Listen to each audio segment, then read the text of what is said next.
Good morning sa ating lahat. See some familiar faces. Good morning sa lahat. Welcome to Pandesal Forum here at 86-year-old Kamuning Bakery Cafe. We have a very special guest. Ang special guest natin is the dynamic and talented General Manager of National Housing Authority. Importante ang trabaho niya sa gobyerno. Actually, isa siya sa pinaka-masipag na government official natin in the Philippines. He is in charge of helping mass housing need ng Pilipinas. So let us welcome Mr. Joven Tai, General Manager, National Housing Authority. He will give us an opening statement. And then, pagkatapos ng opening statement, welcome tayong lahat ng media to ask any questions about housing. Anything about socialized housing, housing needs of the Philippines, and ano ang dream niya for the housing situation of the country. Welcome back, Mr. Joven Tai.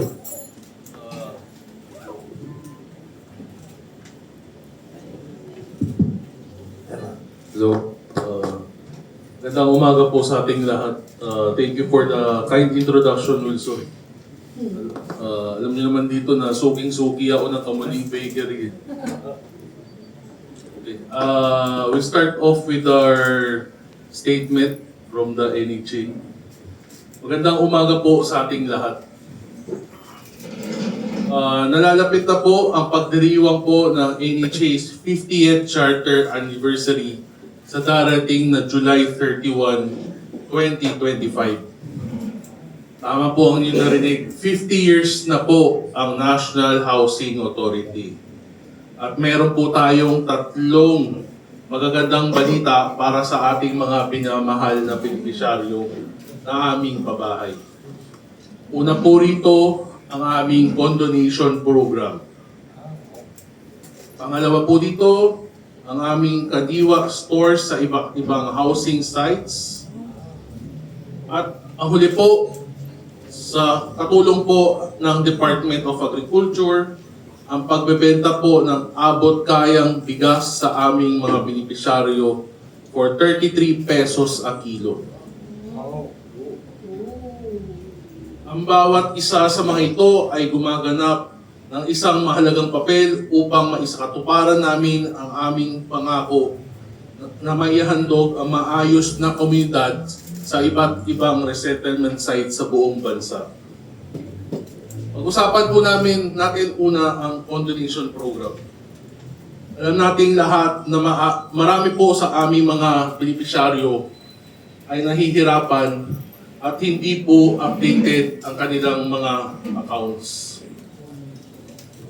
At upang matulungan silang mabayaran ang kanilang buwan ng amortisasyon para sa kanilang mga pabahay, dahil nahirapan nga po sila sa hindi inaasahang pangyayari, ibang prioridad at pagbagsak po ng ating ekonomiya, gaya nga po ng nakaraang COVID pandemic, ang kanilang mga housing loan po ay hindi po updated.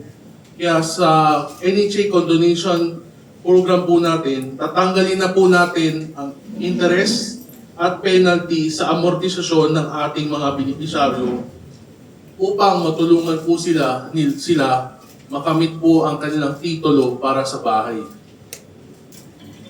Pahihintulutan po ng National Housing Authority na tanggalin ang 100% ng kanilang penalty at 95% ng kanilang interest sa principal sa humigit kumulang 220 NHA beneficiaries namin.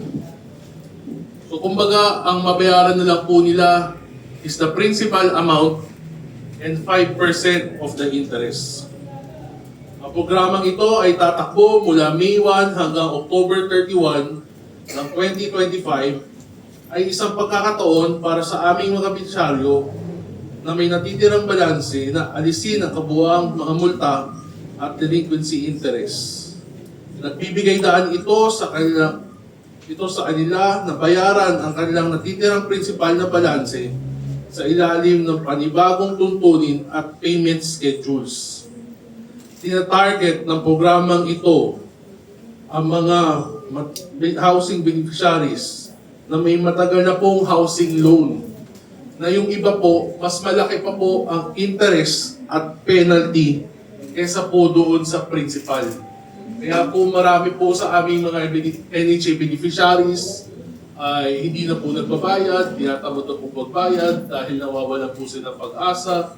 Mas malaki po po ang principal, ay ang penalties and interest kumpara sa principal. Naglalayon din ang programang ito na bigyan ng ating mga beneficiaryo ng panibagong simula na magbigay daan sa kanila, mapanatili ang kanilang pagmamayari ng pabahay nang walang bigat ng dulot ng malaking pagkakautang.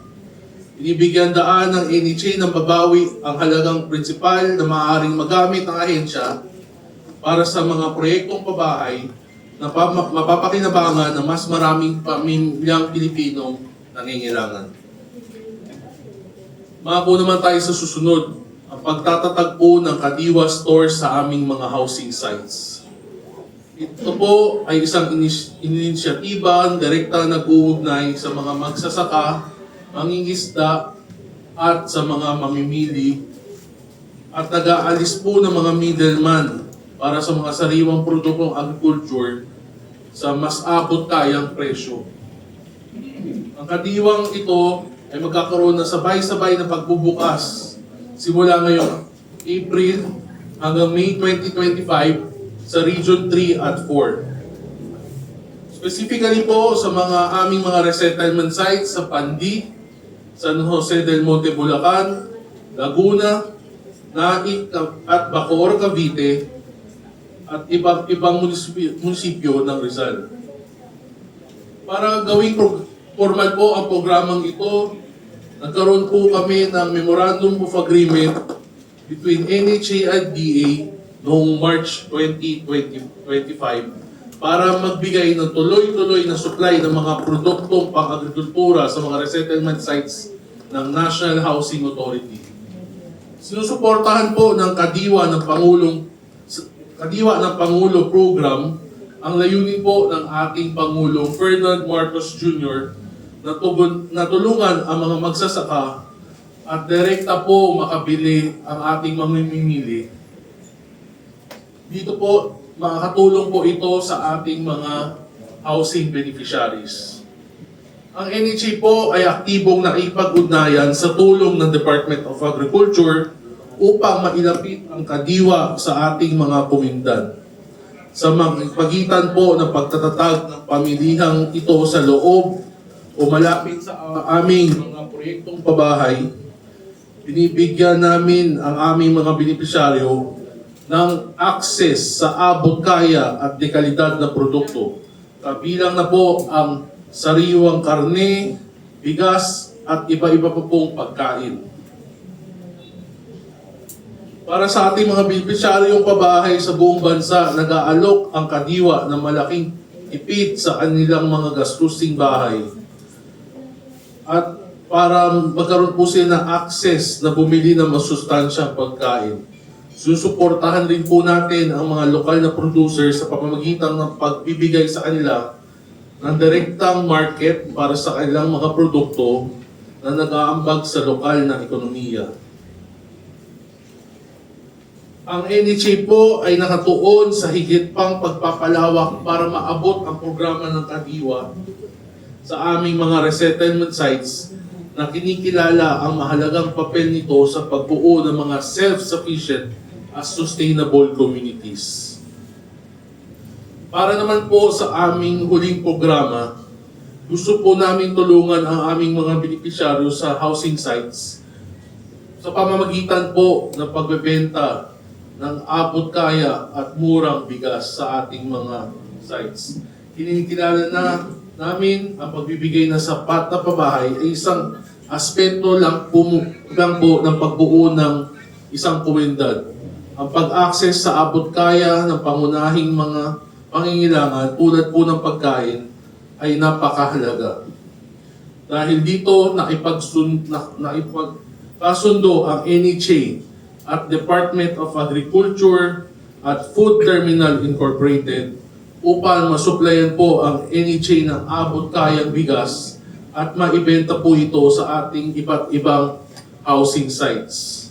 Ang mga bigas na ito po ay nasa presyong 33 pesos per kilo na maa-avail po ng aming mga housing beneficiaries with a minimum of 3 kilos each family hanggang isang sakong bigas o katumbas po ng 50 kilos. Ang inisyatibong ito ay naglalayong pag-aanin ang pasanin sa hirap ng buhay ng aming mga beneficiaryo.